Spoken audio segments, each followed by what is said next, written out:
compartir pantalla.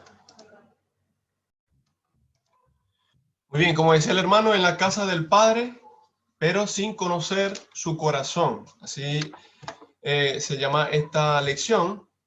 Y ahí nos vamos a dar cuenta poco a poco sobre el desglose de la enseñanza, por qué se llama así, y vamos a ver quiénes estuvieron así, ¿cierto? Y también, obviamente, no va a servir para nosotros para no ser como estas personas, que esto no se aplique en nuestras vidas, ¿cierto?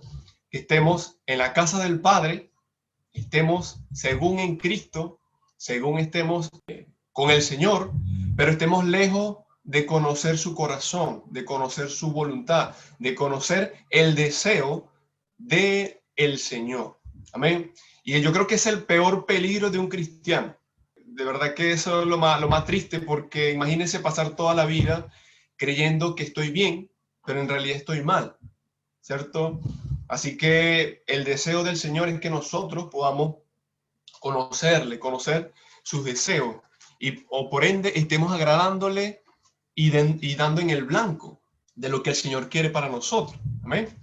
Y vamos a estar en el Lucas capítulo 15. De verdad que estuve meditando y pensando en en el versículo, uno de los versículos que tenía la enseñanza de los niños, y está ahí hablando acerca del hijo pródigo. Y estuve meditando en esa parábola, y qué hermoso. De verdad que yo sé que quizá a lo mejor hemos escuchado demasiada enseñanza del hijo pródigo, pero mientras más pasamos por esa parábola, mientras más la estudiamos, vamos a ir conociendo el corazón de Dios. Qué hermoso es Dios. Ahí podamos ver las maravillas de nuestro Padre Celestial. Y vamos a estar en Lucas capítulo 15, pero en este capítulo el Señor no solamente explica o presenta esta parábola del hijo pródigo, sino que también anteriormente viene hablando de otras parábolas. Primero presenta la parábola de la oveja perdida, ¿cierto? Y luego viene y habla acerca de la parábola de la moneda perdida. Y así comienza. Ahora, ¿por qué el Señor inicia este capítulo, se podría decir, con estas parábolas? Porque surgió por la murmuración de los fariseos y de los escribas. De ahí surgió. Versículo 1 dice, vamos a comenzar, vamos a leer versículo 1 al versículo 10. No sé si alguien quiere compartirlo y me ayude con la lectura. Ya, dice la palabra. Se acercaban a Jesús todos los publicanos y pecadores para oírle, y los fariseos y los escribas murmuraban diciendo, este a los pecadores recibe y con ellos come. Entonces él les refirió esta parábola diciendo, ¿qué hombre de vosotros teniendo 100 ovejas, si pierde una de ellas, no deja las 99 en el desierto y va tras la que se perdió hasta encontrarla? Y cuando la encuentra, la pone sobre sus hombros gozoso, y al llegar a casa reúne a sus amigos y vecinos diciéndole, gozaos conmigo, porque he encontrado mi oveja que se había perdido. Os digo que así habrá más gozo en el cielo por un pecador que se arrepiente que por 99 justos que no necesitan de arrepentimiento. ¿O qué mujer que tiene 10 dracmas y pierde un dracma no enciende la lámpara y barre la casa y busca con diligencia hasta encontrarla? Y cuando la encuentra, reúne a sus amigos y vecinos diciendo, gozaos conmigo, porque he encontrado el dracma que había perdido. Os digo que hay gozo delante de los ángeles de Dios por un pecador que se arrepiente. Amén. Gracias, hermano. Entonces, el Señor inicia, recuerden que una parábola es una ilustración, es una historia que no existe, pero el Señor la utiliza para ilustrar un mensaje, para enseñarle al pueblo, ¿cierto? Por medio de esta ilustración, de esta historia, en este caso ficticia.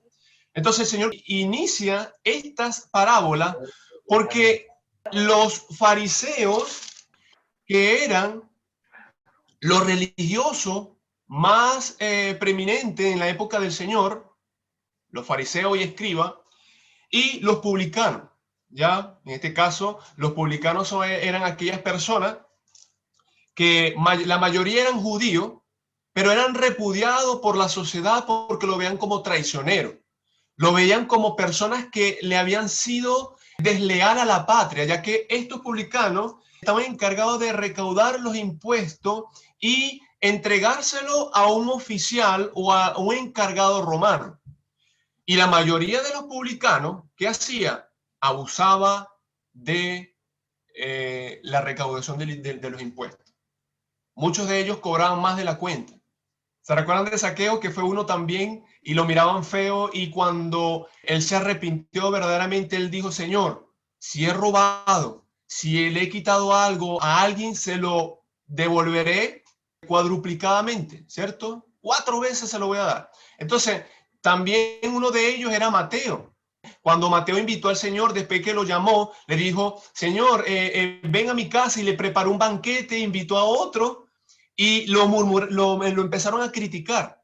Entonces, tenemos estas 3 personas, ¿cierto? Los fariseos y los escribas, religiosos en la época del Señor, y también tenemos los publicanos, personas repudiadas por la sociedad como traicioneros, como desleales a Dios y a la nación. Y la mayoría de los fariseos y los escribas no se juntaba con ellos, ni siquiera le dirigía la palabra, ¿ya? Entonces, en este capítulo vamos a estar hablando acerca de eso, capítulo 15 de Lucas, y tenemos 3 parábolas: la oveja perdida, la moneda perdida, el hijo pródigo. Tenemos 2 tipos de público, es decir, los religiosos de la época, los pecadores, y publicanos. En este caso, los pecadores se les llamaban a todos aquellos, los gentiles, todos aquellos que vivían no según los preceptos de la ley, vivían una vida libertina. Entonces Jesús comienza hablando de la oveja perdida y luego empieza a hablar de la moneda perdida. Ambas tienen el mismo sentido, el mismo mensaje. Número 1, Jesús no quiere enfatizar la negligencia de descuidar a 99 ovejas, en este caso el 99% de su grey, para ya salvar a un alma. No es lo que el Señor quiere hablar. Recuerde que para el Señor es omnipresente, omnisciente, y no es un tema para Él, ¿cierto? No es un tema para Él. El Señor lo que quiere enfatizar aquí es la importancia de un alma. Lo importante que para Dios el alma de alguien, ¿cierto? No es la negligencia. El Señor a todos nos cuida por igual, ¿cierto? Al perdido y a su pueblo también. El Señor no hace acepción de personas. Él murió por todo el mundo, porque de tal manera amó Dios al mundo que ha dado a su Hijo unigénito, para que todo aquel que en él cree no se pierda, mas tenga vida eterna. Y número 2, en estas 2 parábolas, quiere enfatizar el gozo por un pecador que reconoce su condición, y no 99 que se creen justos por sus méritos. Eso es lo que el Señor quiere enfatizar en estas 2 parábolas, ¿ya? Pero antes de seguir, vamos a orar. Quiero pedirle al Señor que sea guiando este tiempo. Oremos, hermano. Lo invito a inclinar su rostro, que sea el Señor hablando en nuestras vidas, ¿ya? Y ayudándonos. Padre, en el nombre de Jesús, en esta hora queremos agradecerte por tantas maravillas que nos has dado, que hemos visto, que has hecho en nuestro ser. Una de ellas es el perdón de nuestros pecados. Nosotros estuvimos así también perdidos, Padre, como la oveja perdida, como la moneda. Estuvimos viviendo de acuerdo a nuestros deseos. Estuvimos perdidamente en una vida de desenfreno. Pero tú, Padre, nos has buscado, nos diste importancia, nos amaste, Padre, y nos trajiste a tu presencia. Alabado sea tu nombre en esta hora. Permítenos, Padre, valorar, recordar cuánto nos ama, cuán valioso es estar en tu presencia, para así de tal manera no dejarnos llevar por cualquier cosa que quiera verse mejor que tú. También, Padre, ayúdanos a comprender tu corazón, tu deseo hacia las almas perdidas. En el nombre de Jesús. Amén. Muy bien. Entonces, eso es lo que el Señor está enfatizando en las dos parábolas, las dos primeras parábolas. Tenemos la oveja perdida y la moneda perdida. ¿Cierto? Las dos que enfatizan estas dos cosas. Uno, la importancia que Dios le da a un alma. Y dos, el gozo que hay cuando un pecador se arrepiente. Eso es lo maravilloso, hermano. Y yo creo que si nosotros vemos esta parábola, nosotros podemos recordar nuestras vidas. Cuando nosotros no conocíamos a Cristo, teníamos otra manera de pensar, ¿cierto? Yo me recuerdo y yo veo la mente que uno tenía, cómo uno veía la vida, la importancia que le daba antiguamente a otras cosas y cómo uno veía el cristianismo. Quizás no lo conocíamos, pero algunos habíamos escuchado, pero no nos parecía atractivo. No nos parecía conveniente para nuestra vida en nuestra condición caída, ¿cierto? Pero como ahora nosotros vemos ahora y tenemos otra perspectiva del mundo, otra perspectiva del Señor. Y esto es, hermano, resultado de la obra redentora, de la transformación, de la regeneración del alma del pecador. Y esto es algo milagroso. Esto es algo tan hermoso, hermano. Algo que solamente Dios lo puede hacer. Transformar un corazón endurecido, transformar un corazón cegado por el pecado en un corazón tierno, un corazón, se podría decir, dispuestos para escuchar al Señor. Y eso esperamos de que nuestro corazón siempre esté así, ¿cierto? Atento, vivo para las cosas del Señor. Qué bendición. De verdad que es por eso que para el Señor es un gozo. ¿Por qué? Porque la oveja perdida representa algo que ya se había perdido, algo que no había esperanza.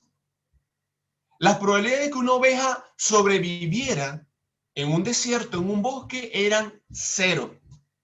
Porque las ovejas no tenían garras, no tenían dientes afilados, no tienen fuerza, no son inteligentes. Por lo tanto, las probabilidades de que viviera una oveja eran nula. Eran nula. También enfatiza lo de la moneda. Normalmente en aquellos tiempos no es como ahora. Ahora nosotros tenemos luz.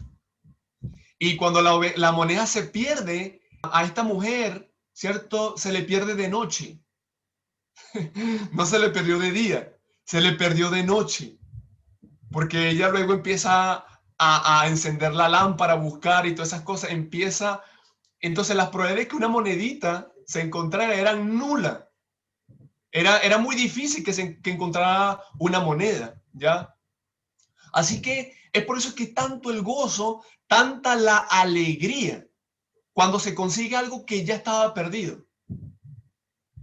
Eso es lo que le causa a nuestro Señor Jesús cuando un pecador se arrepiente. Hay fiesta, hay gozo. Cuando un pecador dice, Señor, estoy perdido en mis deleites y pecados, te he fallado, perdona lo que yo he hecho. Señor, reconozco que estoy perdido y que te necesito. Eso es algo hermoso. Yo, por ejemplo, he visto y he sido testigo de la transformación de muchas personas que uno pensaba que nunca se iban a arrepentir. No sé si usted lo ha pasado. Y uno dice, no, ese no se va a convertir. No, ese hombre es muy duro. Ese hombre, no, ese es demasiado difícil. Pero luego cuando vemos la obra del Señor, el Señor nos da 4 cachetadas y nos calla y uno, oh, tremenda bendición. Amén. Tremenda bendición. Entonces, este es el gozo que el Señor enfatiza en estas parábolas, de algo que ya estaba perdido, que no se iba a encontrar jamás, pero ahora, por la gracia del Señor, ha sido encontrado. Amén. Y también vemos acá, hermanos, cómo el Señor nos busca. Nadie buscó al Señor. Nadie. Él nos encontró. Y si alguien estuvo buscando a Dios y lo encontró, es porque el Señor lo anduvo buscando. Es como dos personas, no sé si de repente se le ha perdido en el súper a su hijo y el niño empieza a buscar alocadamente, ¿cierto? ¡Ah, mi papá! Empieza a llorar y hay un desastre, pero el niño no lo encuentra por la desesperación. Usted es el que lo encuentra, ¿cierto? Usted empieza a buscarlo, ¿ya? Y si lo encuentra no es porque el niño empezó a buscarlo, sino es porque usted lo encontró, ¿cierto? Y esta es la diligencia que el Señor pone en cada pecador, hermano. No es solamente en algunos, es en todo. Solo que no todos se dejan encontrar. No todos se dejan ayudar por el Señor. Amén. Así que vamos a seguir adelante. Y en el tiempo del Señor, ¿cierto? Vamos a estar en la segunda parábola, que es la moneda perdida. Lo que debieron hacer los líderes. ¿Qué debieron hacer los líderes según Lucas 15:8? Alguien que lo pueda leer. Ahí vamos a ver lo que debieron hacer los líderes. Adelante, hermano. ¿O qué mujer que tiene 10 dracmas, si pierde una dracma, no enciende la lámpara y barre la casa y busca con diligencia hasta encontrarla? Amén. Entonces, los líderes religiosos de aquella época, que eran los fariseos, los escribas, que eran los encargados de enseñar la palabra del Señor, no lo hicieron de una manera como lo desea el Señor, no lo hicieron. Y esta parábola está ilustrando el oficio de los religiosos. ¿Cuál era el oficio o la responsabilidad de los religiosos? Era encender la lámpara. Y encender la lámpara, si nosotros vamos a buscar y vemos, la lámpara representa la palabra del Señor. No encendieron la lámpara, no enseñaron cómo el Señor enseñaba al pueblo, con amor y paciencia. Si había alguien responsable en los tiempos del Señor, eran y los escribas. No encendieron la lámpara, no llevaron la palabra del Señor al pueblo. No expusieron la palabra del Señor para enseñarle el deseo de Dios para cada integrante del pueblo, para cada judío, para los samaritanos. No lo hicieron como el Señor lo hizo. El Señor vino a traer un mensaje para todos, arrepentidos y convertidos, porque el reino de los cielos se ha acercado. Arrepiéntanse de sus pecados y conviértanse a mí. Por lo tanto, lo que debieron hacer los líderes primero era encender la lámpara, exponer. La Biblia dice en Salmo 119, 130, la exposición de tu palabra alumbra. La exposición de tu palabra alumbra, hace entender a los simples. Ellos veían a los samaritanos, a las personas pecadores como personas, incluso una vez dijeron, este pueblo es maldito, porque no entiende la ley de Dios. Pero no es que porque ellos no entendían, sino que no habían personas capaces de enseñar con amor y exponer la ley de Dios. Por lo tanto, los religiosos en aquel momento fallaron, número uno, en encender la lámpara. No expusieron la palabra del Señor como lo debían hacer. Número dos, barrer la casa.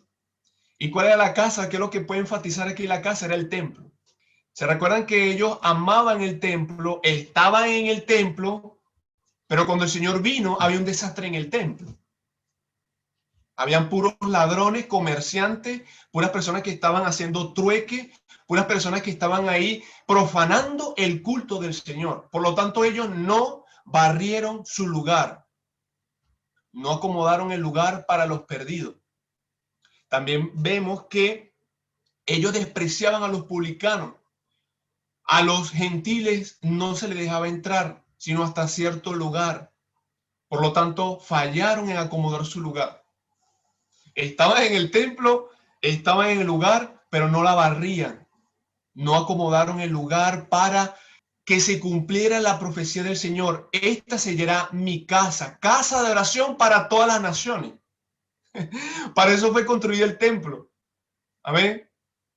Ese fue el fin, de que la palabra del Señor y el nombre del Señor fuera glorificado en el templo, pero ellos hacían ascensión de personas y decían, no, tú no pases para acá porque tú eres una persona pecadora, una persona inmunda, un traidor, y tú no eres merecedor de adorar a Dios. Fallaron. Y número tres, en buscar diligentemente a las almas perdidas.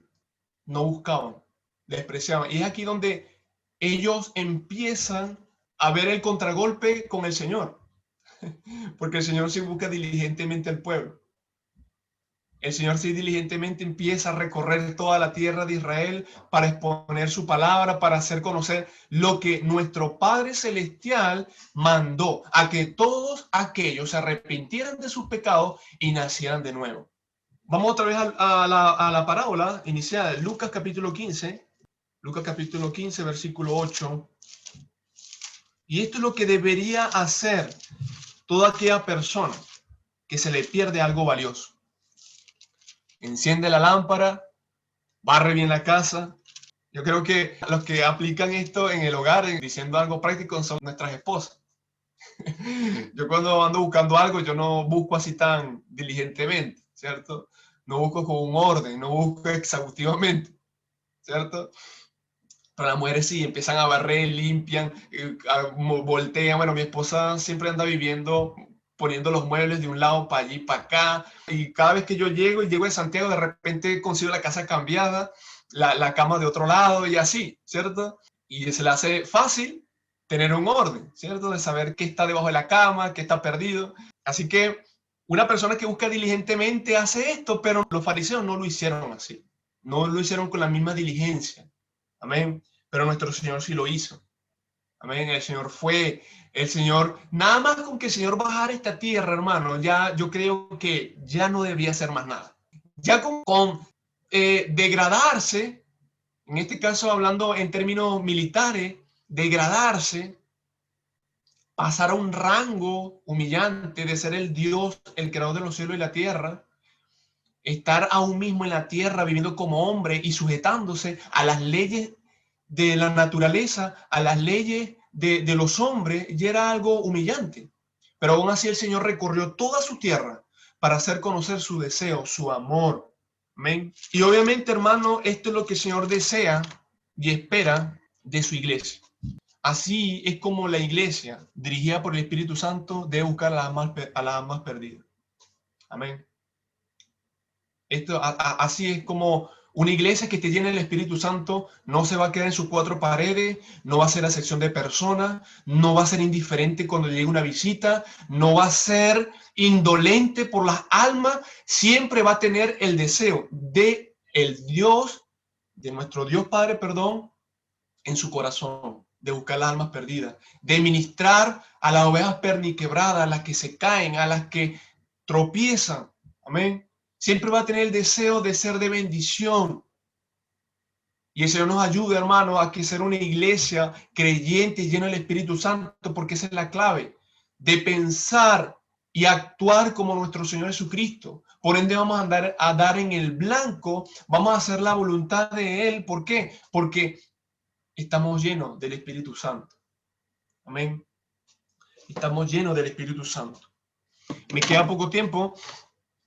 Pero luego el Señor reitera en la tercera parábola, reitera su deseo, en la tercera parábola, que es la del hijo pródigo.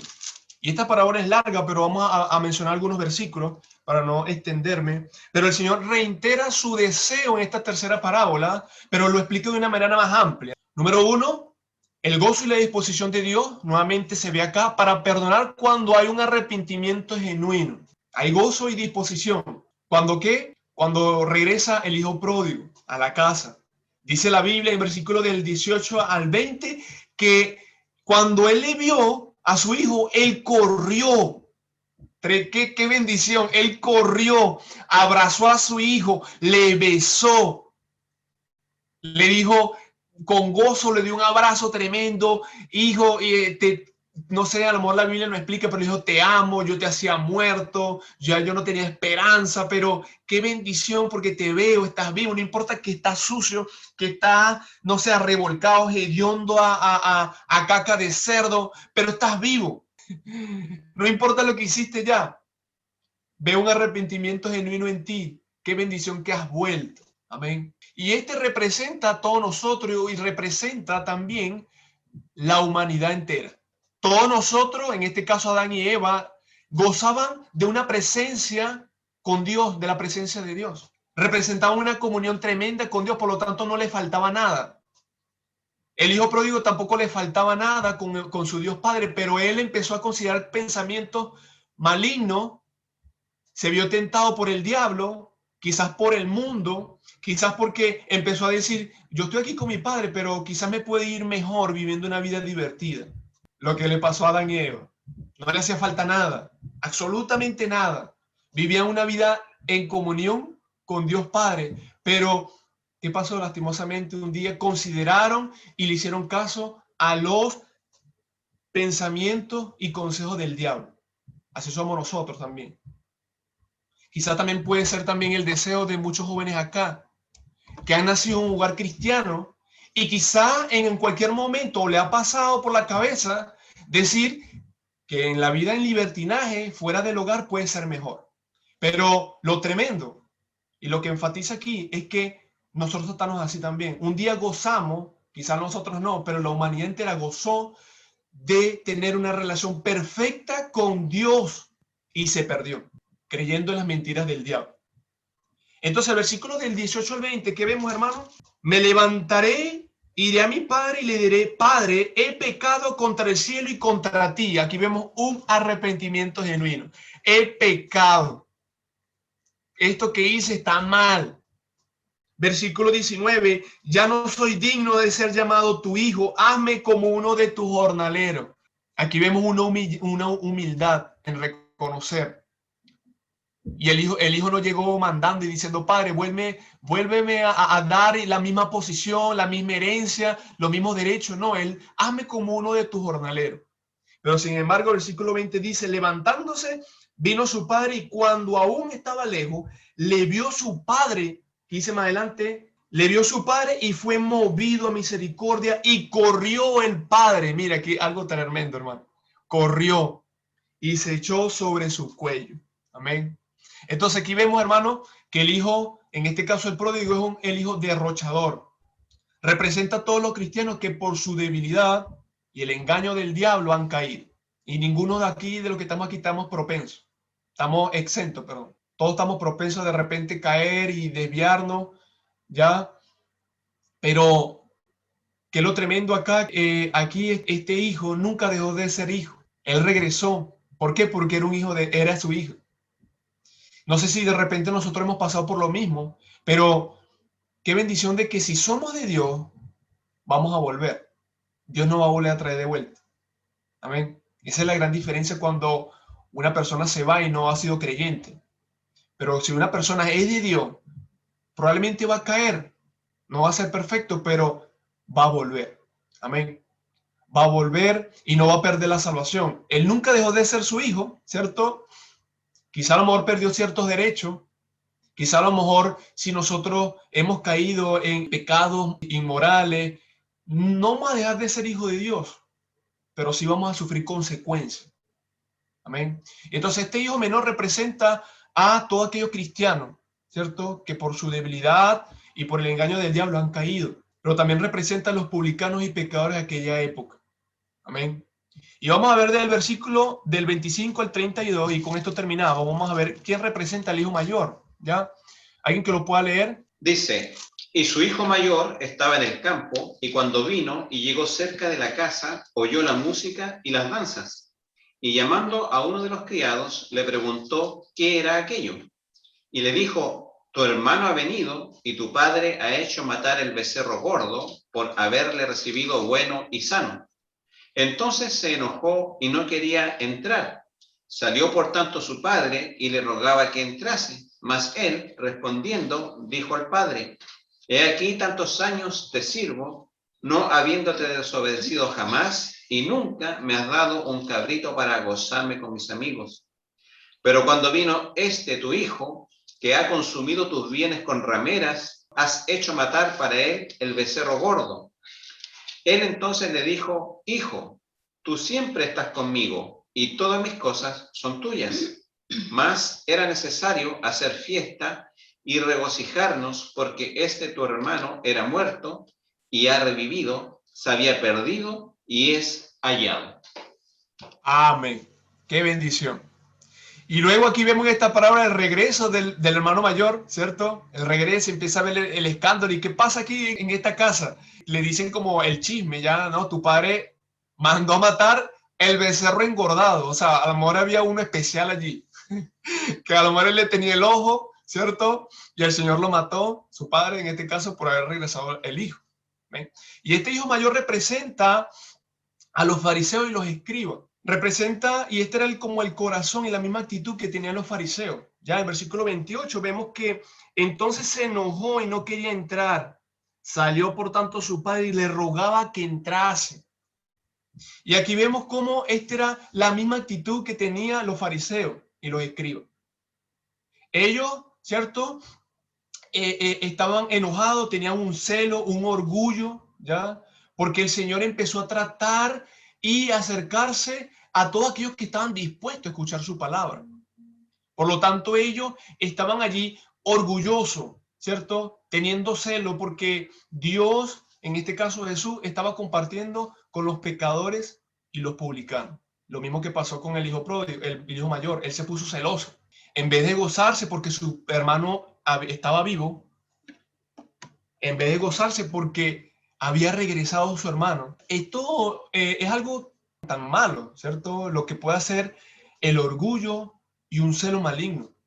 Imagínense que de repente esté desaparecido uno de nuestros hermanos y que nunca sepamos más de él. De repente pasen 10 años, 5 años, ¿no? Nunca se dé por muerto y de repente aparezca. Y en vez de recibirlo y darle un beso, un abrazo, saber primero cómo estaba, ¿cierto? Cosas por las cuales ellos no habían hecho. Ellos estaban llenos de orgullo, de celo. No respondieron como Dios respondió, como Jesús respondió en el trato de los publicanos y los pecadores. Y aquí vemos que Dios le dio un trato a ellos, como también se lo dio a los fariseos y los publicanos. Dios estaba dispuesto a perdonarlos a todos. El problema es que ellos se creían justos y no necesitaban para ello en su mentalidad, ellos no necesitaban de arrepentirse de nada porque eran fieles. Y aquí vemos el segundo punto, que por su estricto cumplimiento de la ley se merecían lo mejor. El versículo 29 expone, mira lo que dice: mas él respondiendo dijo al padre: he aquí, tantos años te sirvo, no habiéndote desobedecido jamás, y nunca me has dado ni un cabrito para gozarme con mis amigos. Y así estaba el corazón de los fariseos y los escribas. Ellos, por su cumplimiento de la ley, por su estricta conducta, por su celo, por su legalismo, ellos se merecían lo mejor. Ellos veían a los publicanos, no sé si se recuerdan en una ocasión cuando en la oración del fariseo y del publicano, cómo el fariseo ora: yo no he sido como este hombre pecador, ¿cierto? Nunca te he fallado, he diezmado fielmente todas las cosas que me has provisto, no he sido adúltero, no he sido pecador, siempre te he sido fiel, por lo tanto merezco lo mejor. Y así estaba el corazón del hijo mayor. El hijo mayor representa lo religioso de aquella época, en los tiempos de Jesús. Ellos merecían lo mejor porque cumplían estrictamente la ley. Amén. También puede representar los cristianos de hoy día, que quizá a lo mejor porque tienen tantos años en el Señor, nunca se han perdido un servicio, nunca han dejado de orar, nunca han dejado de leer la Biblia, nunca se puede decir que se ha conocido un pecado inmoral. Son los mejores. Son los que van de primero delante de Dios. Son los mejores de una congregación. Y esto es algo tremendo, porque nosotros debemos estar siempre humillados, siempre delante de la presencia de Dios.